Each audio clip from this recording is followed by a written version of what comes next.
Before I actually talk about the uh, the Love Thy Neighbor conference, I wanted to kind of pick back up with Brother Daniel, as you have shared kind of what you're actually focusing on. Um, you you got here Yes, um, by not giving up, right? exactly. And having no excuses. No excuses. So my question to you is, how did you get here? What's your story? What's your backdrop? Kind of give us a backdrop of where you've been. People don't know that Yeah. you are a USA champion. Talk about what you have done. So Well, far. basically, I was, as you know, me and you both were on the same track team. Yeah, absolutely. We were both runners, and that's basically where we were headed for college was a track team, and that was my goal was to be a college athlete. And so, but I'll be honest with you, I hit a point in my life where I kind of just went downhill. Things started happening left and right, and I kept things bottled up. I never talked about anything. And so, it kind of led to a little bit of depression and anxiety, and it also I kind of started having thoughts in my head.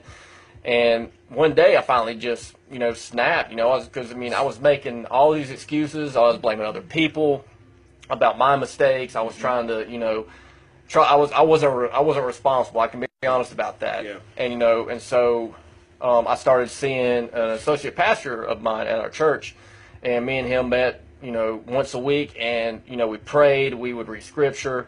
We basically got myself back on track, and and I gave up on running. That was another issue I had, was I gave up on running. I wasn't very smart with that decision making. I got injured, and once I recovered, I just gave it up. And that was a big regret of mine that I had as a runner, as an athlete.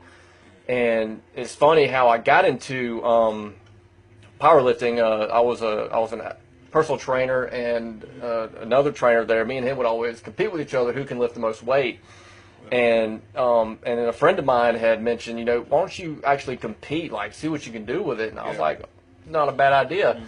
And so my wife had actually introduced me to her dad's trainer, BJ Little, and we met, we connected, and he actually started training me for my first competition. Yeah. Had 8 months to train, and actually ended up winning my first competition.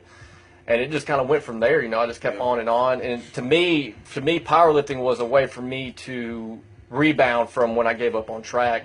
It was a way for me to, become that athlete again, like that lives inside me, of someone who very competitive, loves a challenge. And within 2 years, I made the U.S. powerlift team. Wow. For the WNPF, World Federal National Powerlifting Association, great association. Anybody who wants to get into lifting, and ended up being the world champion this past year.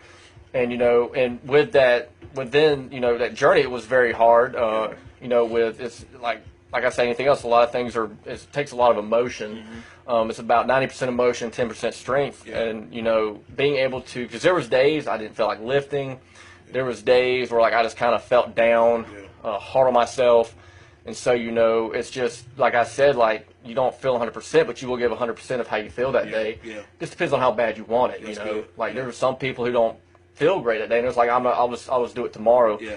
And then, but you don't want to live with that regret of tomorrow. You want to be able to, at least say that when you leave, anything that you do, whether it be working out or a musician or anything you do in your career, your life, you always want to ask yourself when you leave that day, did you give it your best? Yeah. Did you, you don't want to have any regret leaving, because if you do, it means you didn't work hard enough that day and when whatever it is you're trying to accomplish. Yeah. And so I had to tell myself that every day. Yeah.